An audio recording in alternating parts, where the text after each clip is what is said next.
So everyone knows that I absolutely hated Dead Island with a passion. I mean, the game was extremely buggy. It had no story. It was basically had hideous graphics on consoles anyway, and it was completely freaking frustrating to play by yourself. So what happens when developer Techland takes their old game, refines it a bit, adds a parkour element and a unique gameplay mechanic? Well, I'm happy to report that what you get is something that's a hell of a lot of fun.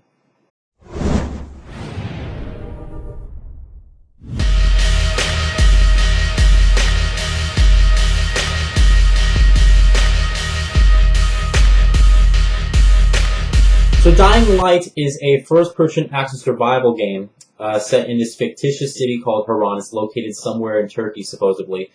And it features a single main protagonist that's very different from Dead Island. You had a choice between the characters that you wanted to pick, and I originally thought that was going to be the idea for this game, as their previous gameplay demos showed us different voice actors and characters that you were playing. I have no idea what happened to that. I guess they just decided at the last second, hey, we're going to have one single main protagonist. But it all works out in the game's favor, in my opinion. So you play as this guy named Kyle Crane. He is a GRE operative that you're basically sent in here to find and retrieve a stolen file from a rogue operative known as Rise. And Rise is the dictator of Haran now. He now controls basically all the power, and he is responsible for this zombie outbreak. He released this virus on the city to basically show people, hey, I have all this power, and he has some history with the GRE, so this is sort of him getting back at the United States division. So you basically get airdropped into the city in the beginning, and you are immediately bitten by a zombie and saved by a group of survivors. And you wake up hours later, and you're basically told, hey, listen, we have no idea who you are, but you're bitten, you're infected, and you gotta help us out. If you want antizin, you have to help us out. And antizin is the antidote for the zombie virus. It doesn't cure it completely, but what it does is it suppresses the effects so that you turn at a much more slower rate. As long as you keep taking it, you'll be fine. But the problem is, of course, Rise is the person who controls all the antizin. The government has been dropping in these crates in the city, and Rise has been sending out people there who have been getting it first and been killing anyone on site who's been trying to get one. And you guys are pretty much, your faction. There's two factions in the game, one controlled by Rise and the other one controlled by Brecken, alright? It's like the good guys and the bad guys, think of it that way.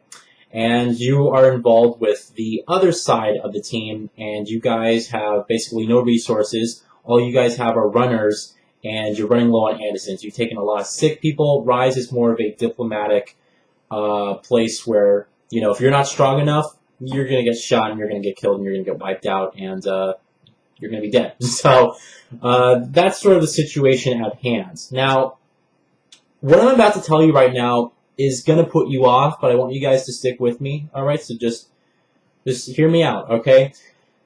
The combat system, in theory, is just a refined version of Dead Island when you really think about it. I mean, you have a stamina bar, you have the melee kick that you had in Dead Island, it's back, and you have this dodge mechanic now, so, when your enemies and zombies try to hit you, can just dodge back and get away. So, you have this refined combat system that was taken from Dead Island.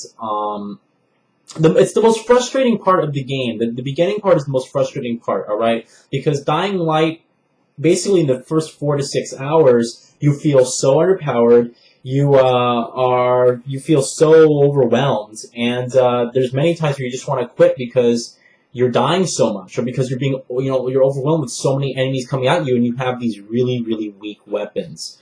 And so, at the beginning of the game, the initial 4 to 6 hours, you have to be patient and you have to stick with it, alright? But just keep that in mind. But when you start this game up, your initial 4 to 6 hours of the experience is going to be completely frustrating, and you're going to feel like this when you're playing. You're just going to be like...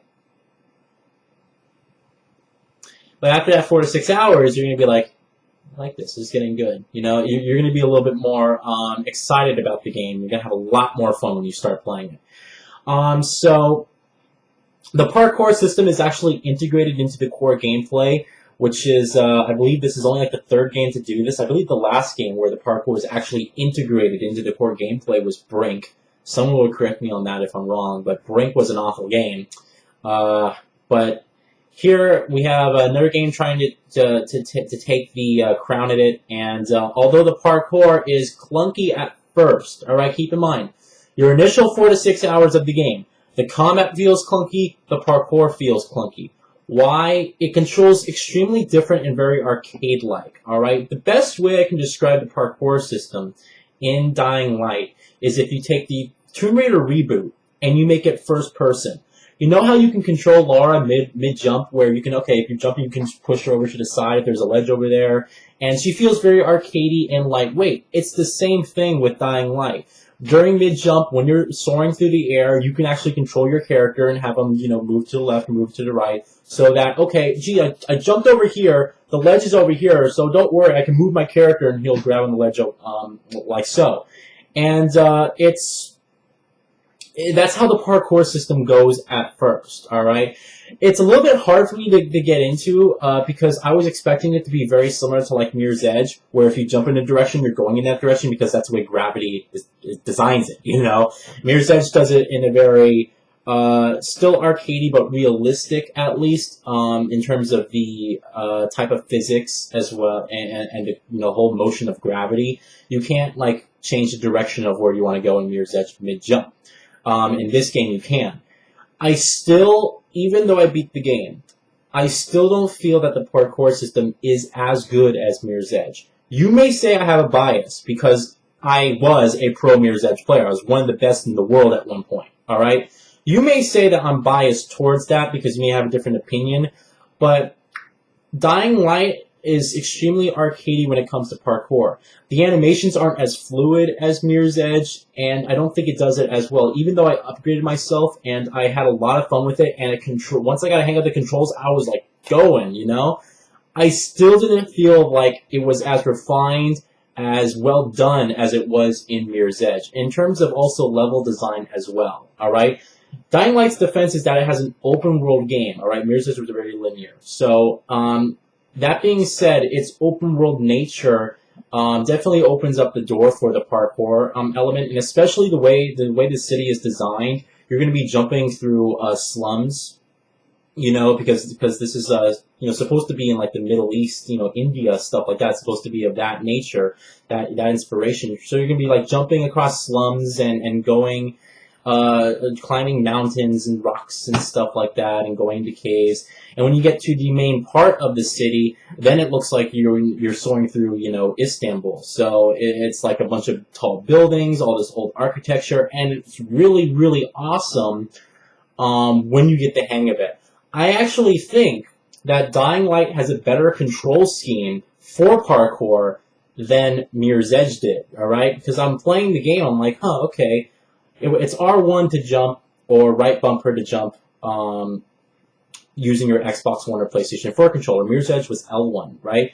And as I'm playing Dying Light, right, so I'm holding control, I'm going to take out my controller here. I'm holding the controller, I'm pressing R1, right, to jump. And I'm like, okay, and then I just thought to myself, all right, I want to see how this compares if I was playing, you know, Mirror's Edge. And I started pushing the L1 button a little bit, just to see how it would feel, right? And I'm just like, you know, although this is nice and I get used to it, I actually like the R1 button more for jumping. And circle is your couch, unlike your L2 button, which it was for Mirror's Edge. So, in the end, I feel the parkour system, in a way, I know it's expected that I'm going to compare these two games because both of them have parkour elements, you know, integrated into their core gameplay. Mirror's Edge more so because it was the first game to really do it of that kind. But Dying Light does a great job. It does it differently than Mirror's Edge, but in the end, I felt the control scheme was actually better. So, keep that in mind. It's going to feel slow at first. Mirror's Edge, you're just handed everything, and you're just supposed to get better at the game, and that's how the parkour gets better, is you get better as a player. In Dying Light, you have to upgrade yourself in order to get better. So, you don't have a limited sprint. You're gonna get tired after running for a little bit, and the parkour system, it's gonna feel very slow, especially when you're climbing ledges. He's gonna be like, he's gonna climb very slowly until you get the hang of things and you upgrade things to the point where he's just gonna grab things and he's just gonna fly up them like in no time. And the way the upgrade system works is I actually love the way the upgrade system works. It upgrades depending on how much you do things. So the more you jump, the more you do the parkour, the more points you'll get accumulated for your parkour meter. The more combat systems you do, and the more enemies that you take out, you will get more of the power, the power meter, which will allow you to upgrade your combat system. The more quests that you do, the more your survival rank will go up, and you'll be able to unlock things like, okay, better health, and you'll be able to qualify to upgrade to purchase better weapons and stuff, and also build better items. And I really like how the upgrade system is built and it's done, because it's like, we'll upgrade you depending on your playstyle. If you use parkour and all you're about is parkour and you're not really into the combat system, you're gonna upgrade yourself pretty well in parkour. If all you're into is the combat system and you're not so much into the parkour, you're gonna get all the points that you want for your combat system.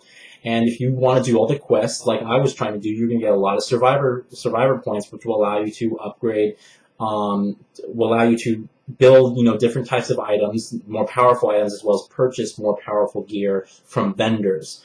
So it's a really nice upgrade system when it gets down to it. It's really well done. I like the way that they did that. So there's even a grappling hook as well in the parkour system, which I really liked, because this is something that I actually talked about in my video, I think 3 years ago, where it was called How to Make Mirror's Edge 2 the Game of the Year, alright? A lot of people watched that video and I mentioned, oh, they should put a grappling hook in that game. They stole that idea.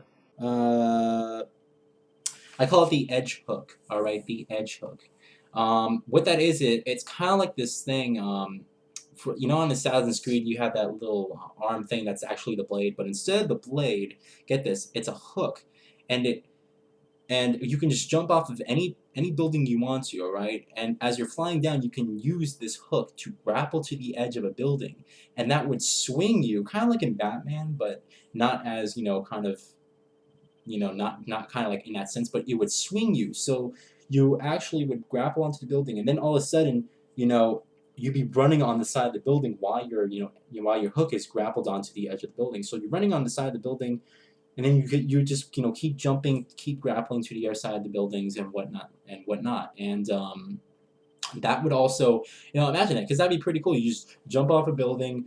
Oh no, you're falling to your death. All of a sudden you use this grapple thing, and it grapples to the edge of this other building, and all of a sudden you're running on the side of the building. You're kind of like running like that. On the glass. I think that'd be a really cool way if they can actually implement that. So they probably didn't even watch that video, but they took that idea that I have and they put it in this game, and it works amazingly. You can use this grappling hook to get out of tight situations.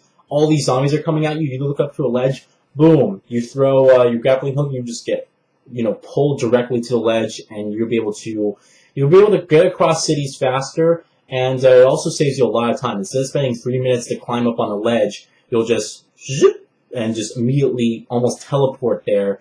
However, it doesn't work all the time. Sometimes you'll grapple onto a ledge, but your character won't grab the ledge when he gets there, and so you'll end up falling and breaking your legs. So things like that. Although the parkour system is done well later, especially when you upgrade it, I still felt like it needed more work. It didn't feel as refined, and your character felt more like he was just placed into this world rather than him being a part of it, right? He doesn't have a lot of these fluid animations that Faith did in Mirror's Edge. So just keep that in mind. It's a lot of fun. The parkour system is great when it works, but the problem is that it's not going to work all the time, and there's some moments where you're going to get, just fall to your death and break your legs and stuff, even when you didn't do anything particularly wrong. All right, but once you upgrade yourself, it's going to be a lot of fun just to soar through the city, and the parkour element adds so much fun to the game. Without the parkour element, this game is essentially just a better Dead Island. All right, it's a more fun version of Dead Island, but without parkour, with parkour being implemented into the gameplay, it opens up so much more possibilities, and it makes it so much more fun and fast-paced. So just keep that in mind. My recommendation is when you start the game, Pick up the perk that allows your weapons to last longer, as well as when you repair them, it won't use a repair slot, because you can only repair your weapons a few times in the game, right? So pick up that perk that allows you to that allows your weapons to be repaired more often without using a repair slot. You'll be thankful if you do. So keep that in mind. Graphically, Dying Light is built on the Chrome Engine 6. I believe it is the Chrome Engine 6. I don't know if it's 5 or 6. I think it is 6. It looks great on the surface. It just uses some really bad effects, alright? So the detailed textures, the rain, the anti-aliasing, the particle effects, they're great, right? And the game looks next-gen without a doubt. The character models, in particular, have really good facial animations, especially when they're talking. They have, like, little sudden nuances that you'll notice. You know, especially, you know, when the characters are moving, you'll see, like, you know, muscles like here move, and in their eyes, and, you know, here. You don't see that a lot in a lot of games. It's just like, but the character facial animations are good for the most part. It's just that the game uses some really awful effects, and let me explain. The motion blur in particular, this is the worst motion blur out of any game I ever played in my entire life. I'm not even kidding you. Alright? Instead of blurring the object in motion, the game adds this repeating effect that adds so much strain to your eyes. It's like weird. So combine this with a frankly awful resampling effect, and you get like this really awful image quality. So I have some images here that I took of my playthrough of the game, and you'll see like during these images, my character, you know, in the game he's moving his hand, and there's all this stuff happening in motion, and you'll see fingers within his fingers, or you'll see this plane jet within a plane jet. So it's like it uses this awful repeating effect, and when this is in motion, you notice it, and it's disorienting at first. I mean, it was just pretty like when I was playing the game, I was just like, oh, why? I was doing that the whole time. I was like kind of squinting, you know. I was afraid that I actually would have had to play the game with my gunner glasses because I was just like over the blurriness and stuff. I mean, it isn't awful. Keep in mind, it's playable. It's just that first you're going to notice it, and when you do notice it, when you do look for it, it's going to bug your eyes out. It's going to look weird, all right? And the resampling even makes it worse because it's like, oh, you're playing the game, when you turn, repeating effect, and then it repeats everything else in the city, and it just looks weird. It'll be like detail, but you'll see the detail move off the object sometimes. It makes all this work. In fact, the game runs only at 30 frames per second on consoles, and that 30 frames per second frame rate makes it much more noticeable. If you have this on PC, which is the best version of the game without a doubt, you get to 60 frames per second, so it's not as noticeable. And I actually do recommend that version because you actually have the option to turn off motion blur, as well as I believe you would actually have to go into the game files itself to turn off the film grain. It does use a film grain effect, unfortunately. So I would recommend to get it on PC if you have a PC that's capable enough, even though the game isn't that optimized well for the platform. There's some graphical options in there that would just make your experience much more better. So the motion blur is awful. The resampling is really awful on consoles, and it's also further to note that the PS4 has really bad anisotropic filtering. Anisotropic filtering. I keep having to pronounce that. All right. If you guys don't know what anisotropic filtering is basically the sharpness of textures in the distance. It's how long the game can, or in what distance can the game render the sharpness of this particular texture. So there's multiple options. You basically have 2x, 4x, 8x, and 16x being the top, alright? 16x is pretty much what everyone else, but it doesn't take a powerful PC to actually run with the detailed textures in the distance, alright? It doesn't take that much power out of your rig.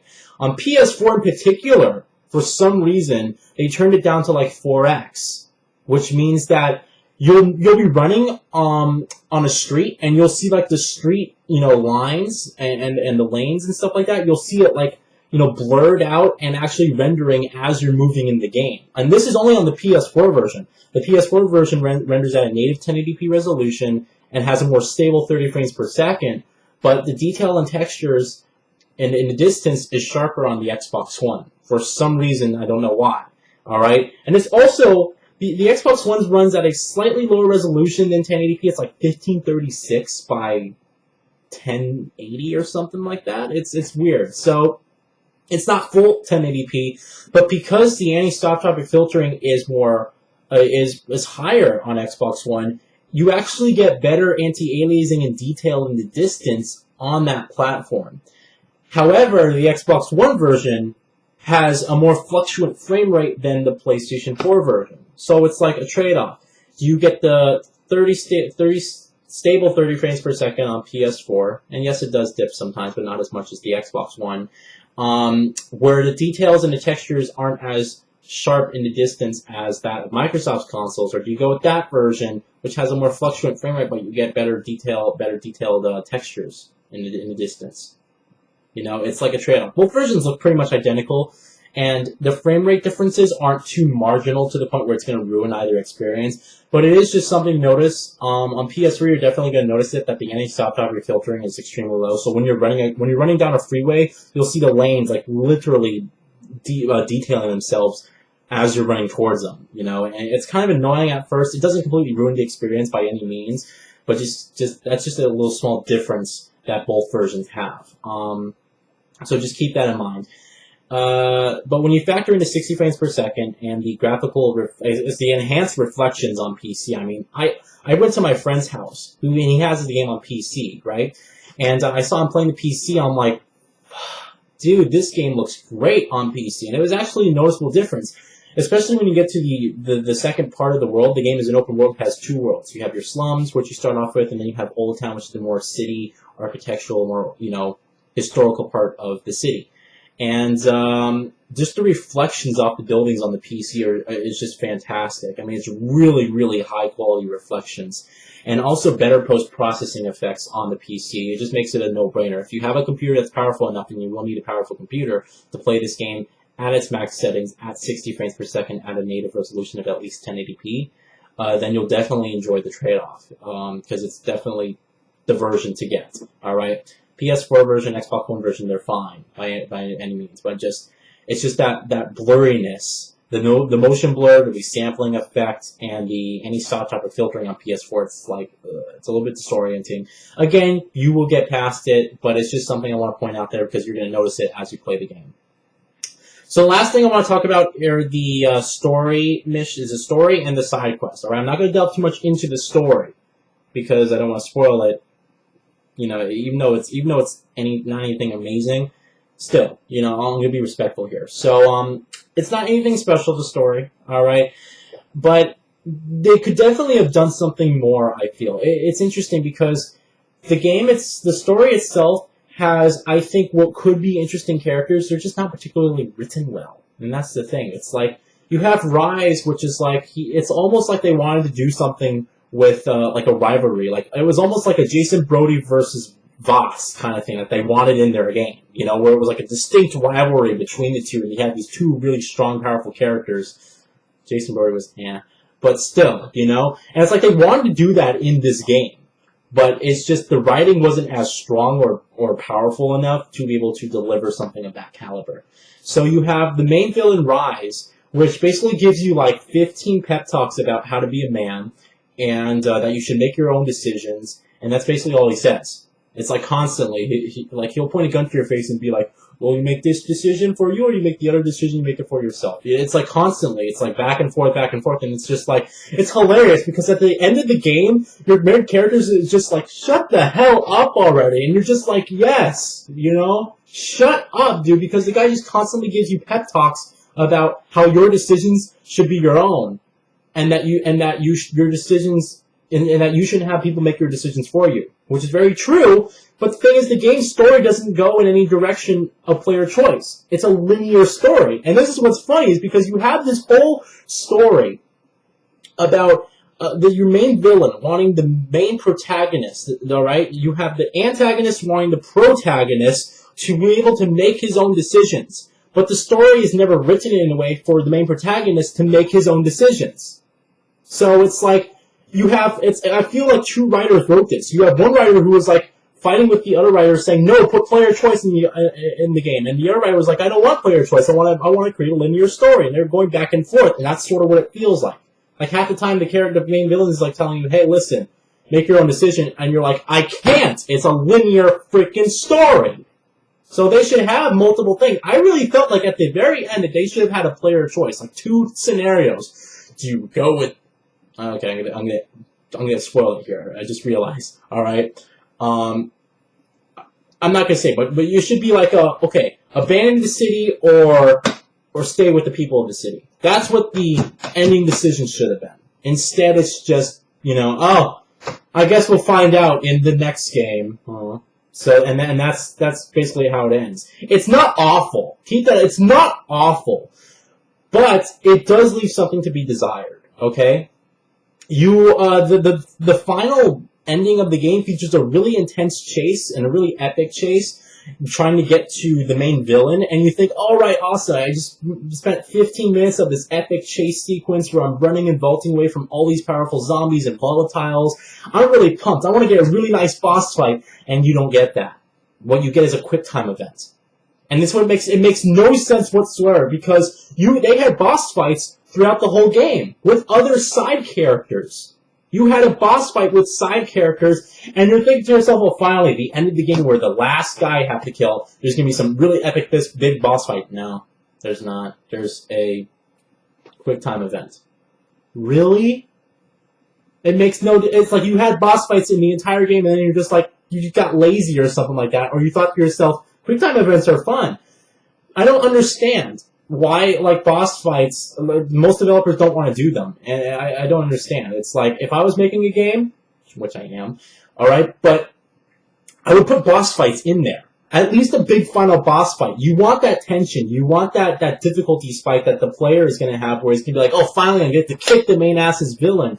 You don't get that in this. You just square, triangle, X, square, circle, circle, circle, circle, X, triangle. And that's all you get.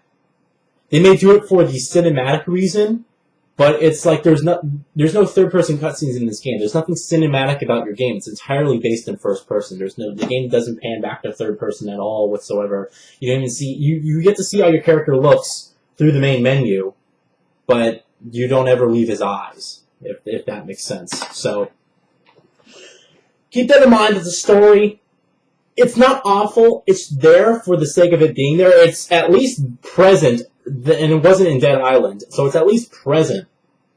Alright, and the ending isn't awful, but it just leaves something to be desired. You just sit there and you just wish that, you know what, I had so much fun in the game, I had this awesome chase sequence leading up to this last part, and it's so underwhelming. It just sucks. So, I mean, I wish that I don't want to say anything like it's going to leave it open for a sequel. It kind of does, but I also wish that they would go back to the game and make a DLC that would actually, give us an additional 4 to 6 hours of gameplay to really tie up the story in a satisfying way. At least do that. I don't want to. I mean, a full sequel. Dying Light 2. Does that flow? Does that title flow? I don't think it flows. So that's the main story. Now, I'm going to talk to you guys about the side missions in this game. And if you've been following me on Twitter, you know exactly what I'm about to tell you. Alright? I want you guys to listen very carefully. If you're watching this in a separate window, and you're at work and you just don't want your boss to see you watching this, alright, that's fine. You don't have to look at me, but I want you to pay attention very, very close and carefully to what I'm about to tell you right now. Alright? Because this is extremely important. The side content in this game is some of the best side content I have ever played in a video game. I'm going to say that again. The side content in this game is some of the best. It's around there. It is some of the best side content I have ever played in a video game. I've been gaming since N64. Alright? I'm young, I know. But still, some of the best side content I've ever played in a video game is in this game. You will meet interesting new characters, and they will give you these missions that will last about an hour or two. I'm not kidding you. Like, those side missions last a while. It's not I'm not going to say it's Skyrim quality, but it's very close. It's very close to that level of Bethesda quality where the side missions will last you hours. Alright? I tried everything I could do to get the trophy in this game that 0.1% of players supposedly have, which is called the whole story. It's basically a trophy that you get for completing all the side quests. I completed supposedly 80% of the side quests, but there's other side missions in there that are hidden, and I don't understand this. If you have side content in the game, why are you going to make it difficult for the player to find it? Don't you want the player to do that? I don't understand, but that's just me. The side content is some of the best side content I've ever played in a video game. It's fun, you meet interesting brand new characters, and some of the most unexpected twists like happen during these side missions. I'm not kidding you. Like, I'm going to give you guys a scenario. I'm not going to tell you what side content it is, but there's the best side content in the game. Takes place in the second city, all right? And you'll hear a person speaking over the loudspeaker, and he'll be like, "I have women, I have children, I need help, and we'll be able to trade you for water and munitions, and we need supplies. We need really bad." And this guy's crying over the radio. Alright? You guys may know what side mission I'm talking about. If you go into the game, do that side content. I swear. Please. Do that side mission. Because countless times, not just once or twice, countless times, I went into this game, I'm doing side missions, right? And I'm thinking to myself, okay, I'm just going to do this mission, and I'm going to help this guy out. Oh no. Here I am spending an hour and a half on one quest, having a hell of a lot of fun. Here's a situation from one of the side missions. Alright? I'm just going to give you guys a quick situation here. There's a side mission in this game where people cry out for help. Alright? You go to help these people. And he's like, "Listen, I have women and children and other men with me here, and we need help. We need drastic help." So I'm thinking to myself, alright, this guy needs help. Alright, I don't want to spoil this part, but I want to use it as an example, alright? Please, if you haven't played this game, skip over this part because this is...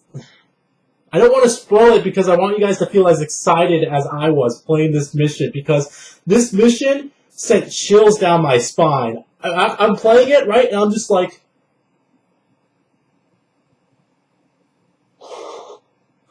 I was just... I was consumed with I was scared, first of all. Like, the game really put a good horror vibe on me, and I was shocked because it was a twist that I never could have seen coming. Alright? The side content in this game is incredible. If you do not play the side content in the game, if you just play through the story, your opinion on the game will be drastically different than mine today. Drastically different. All these people giving the game 6 out of 10, 5 out of 10, 7 out of 10, all of those, low so-so scores, decent scores, didn't play the side content. I'm telling you right now, if someone rated this game below a 7 out of 10, 7.5 out of 10, whatever, they did not play the side content. I can almost guarantee you. Or they played a handful of side content and didn't get into the meat of it. Because there's no way that you can rate this game, so-so average score, a decent game, if you played all the side content. It's some of the best side content in any video game whatsoever.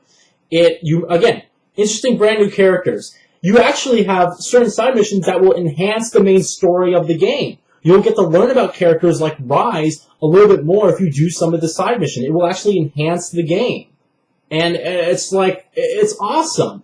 And again, epic twists in the story. Here, I just found another example. Without spoiling that awesome one I was going to tell you, I'm going to tell you guys a different one that was also still awesome, alright? There's this kid that's crying, and you kind of meet him as you run into him in Old Town, and he's being taken care of by some other guy. And he says, he's basically crying there, sitting there, and keeps saying this person's name over again. And the guy sits there and says, "I think it's his brother," or something like that. So you're like, alright, fine, I'll take care of it, I'll get to it when I can. So I go over there to complete the mission, right? I'm like, okay. And all I have is this recorder that basically the kid was playing, the kid and his friend was playing detective. All right, so it was constantly the kid over the the recorder was saying, okay, here, then we went here, and there was nothing there, and then we went here. So I'm following this recorder as I'm going along, right? Trying to retrace the kid's step as I'm going through this side mission.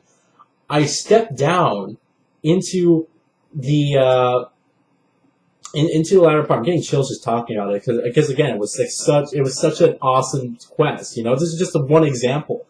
And you step down, you quickly realize, he says, okay, then we went into door number 3. All right, apartment basement number 3. So the basement for apartment 3, excuse me. So I'm like, okay, I can't get in here. I go back up to apartment 3. I find the keys. I grab the keys. I open up the door. You literally walk in there, and then all you hear at the recording is a scream.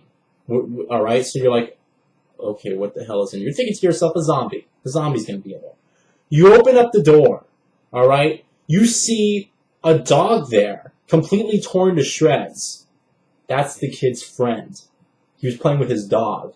You see a dog there completely torn to shreds. All of a sudden, some guy jumps out of nowhere and starts yelling like, eat, eat. It was a freaking cannibal who got a hold of this kid's dog as he was playing with him, cut the dog up, was eating the dog, and there's also bodies all around this room. And then you have this one-on-one boss fight with the cannibal and the dude. All right, and you. The cannibal and you. You guys are doing this one-on-one boss fight. And it's just like, this is stuff that you wouldn't expect. How many of you guys thought that the story would lead in that way? Just in me telling you guys this. And that's just one side mission. I spent 18 hours in this game before I actually went into the next area. 18 hours. I spent a combined total of 30 hours before I beat this game and before the credits rolled. I am telling you guys right now, if you get this game, do the side missions. I don't care if you don't have enough. I don't care if you want to beat this game by so-and-so, all right? Do the side content. If you don't, you will have missed out on the best part of this entire game. The side content is better than the actual story to the game, and it incredibly enhances the experience. You'll actually get to learn about characters that are integrated into the story. You'll actually get to meet interesting brand new characters. They'll give you blueprints to craft better weapons. They'll give you items and ammunitions and all these, high-powered, high-rarity weapons. It's incredible. All side content. I seriously, I'm going to look at other games that do side content this way, and especially, this is a huge motivator for me. To put side content like this in the game that I want to make. This is a huge motivation to me. Just the amount of epic twists that happen, different characters that you meet, and the fact that these side missions can last for an hour and a half, sometimes 2 hours long if you want. It's incredible. It's awesome. And anyone who rated this game lower than a 7 didn't do all the side content in this game. I didn't spend 30 hours into it. Not to mention the side content actually upgrades yourself. You'll be able to be better upgraded. So when you actually do get to the main game, you'll be like, okay, I'm a little bit overpowered. I think I ended the game with agility level 19, power level 20, and survival rank 18, and it's out of 20. It's out of 25. All right. So again, the only issue I have with the side content is that there is some hidden quests. Why hide content from the player? I don't understand that. Why hide content, good side content? Why hide that from the player? I was going to do all the side content in this game. I really wanted that trophy, but I don't know where to go. I don't know where to find the other side content. I really don't. It's all hidden.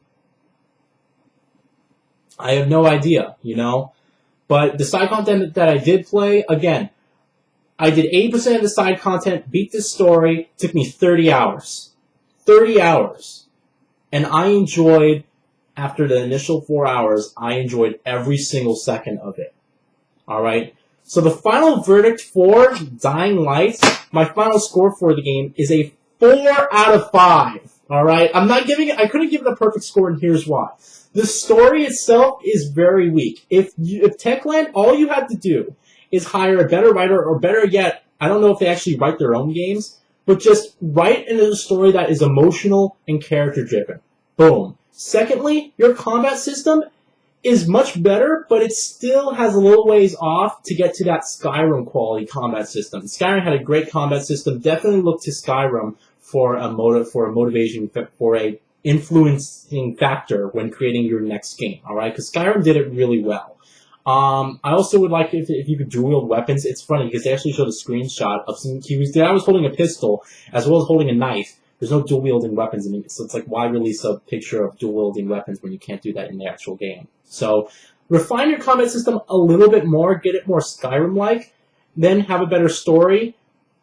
Also fix your graphical engine and the effects, and you guys have a perfect game. I feel after playing this game, I feel like Techlands is it could be what Rocksteady was for Batman for the zombie games. All right, it's like Beanox. I feel like Beanox could make Spider-Man games of the Batman Arkham series. I feel like they have the potential, but they just need to they need to get like a bigger budget. They need to learn from their mistakes more. Same thing with you, Techland. You guys can create something incredible. You guys can create the best zombie game. You can. All right.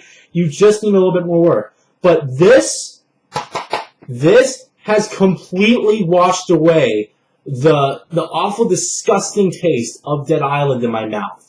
I am so glad that I picked this up on release and I enjoyed it as much as... I'm so happy that Techland actually learned from their mistakes, improved this game, and it was extremely fun to play. And I played it single player. Alright? I played it single player. I played like an hour or two on co-op with my friends, but other than that, I played it single player. Alright? It's much more fun co-op.